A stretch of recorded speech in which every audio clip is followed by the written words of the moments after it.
I still remember the exact moment my world shattered into a million pieces. I was thousands of miles away from home, wearing my uniform, serving my country with everything I had in me. My name is Aisha, and for 7 years, I believed I had the kind of love people write stories about. My husband Faisal was my safe place. Every night before deployment, he would hold me close and whisper, "Come back to me in one piece, my love. Our future is waiting."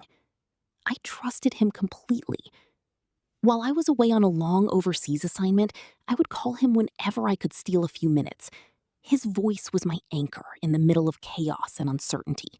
He would tell me how much he missed me, how empty the house felt without me, how he was counting down the days until I returned. I believed every single word. But what I didn't know was that while I was sacrificing everything, my comfort, my safety, even risking my life, Faisal was building an entirely different life behind my back.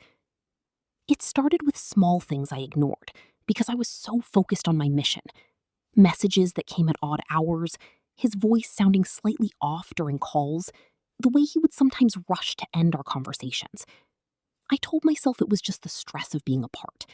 I told myself that real love survives distance. Until that one ordinary Tuesday afternoon. I had managed to get a rare video call through after a long shift. When he picked up, I saw it immediately. The unfamiliar lipstick stain on the call. The next few weeks became a nightmare I couldn't wake up from. I started digging because the doubt was eating me alive. Through mutual friends and old messages I managed to access, the truth came pouring out like poison. Faisal hadn't just cheated once. He had been seeing his coworker Sana for almost 8 months. While I was deployed, they had taken trips together, using the money I had sent home for our future. They had celebrated anniversaries that should have been mine. She had worn my clothes, slept in my bed, and cooked in my kitchen. The worst part? He had told her I was just a military wife who was never around anyway. He had painted me as cold and distant, someone who cared more about my career than our marriage. He made me the villain in my own love story. I remember sitting there, reading their messages, feeling waves of nausea wash over me. Every "I love you" he had sent me while I was away felt like a knife twisting deeper.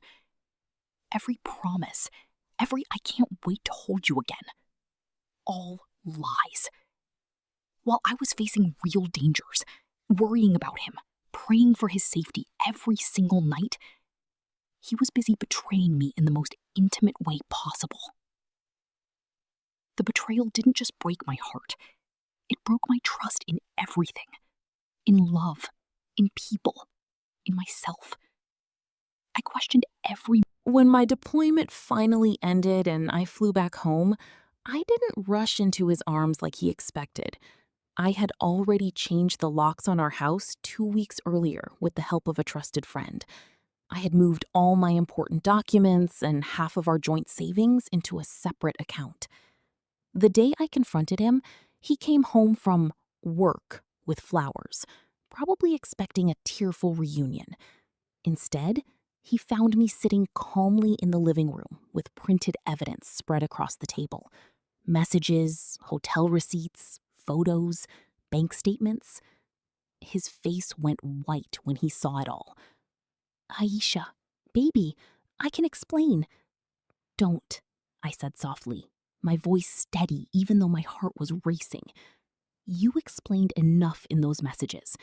You explained it to her while I was risking my life for this country." He begged. He cried. He blamed the distance, the loneliness, even me for being away so long. But I just looked at him and felt nothing.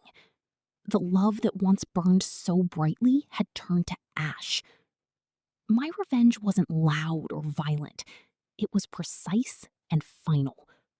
I filed for divorce immediately. Because of the documented proof of infidelity and financial misconduct, the process moved quickly in my favor. He lost the house, lost most of the assets we had built together, And most importantly, he lost every ounce of respect from our mutual circle. His reputation was in pieces. Sana left him the moment the money dried up and the drama became too much. But the most beautiful part? While I was rebuilding my life, focusing on my healing and my career, I met someone who showed me what real love actually feels like. His name is Zane. He was a fellow officer who had known about my situation through mutual friends, but never once tried to take advantage of my vulnerability. He simply showed up with patience, with kindness, and with genuine respect for the woman I was becoming. He didn't rush me. He let me heal at my own pace. And slowly, without me even realizing it, my broken heart started to mend. Not because he fixed it, but because he gave it the safe space to heal itself. Today, I stand taller than ever. The woman who once cried silently in a foreign bunk is now strong.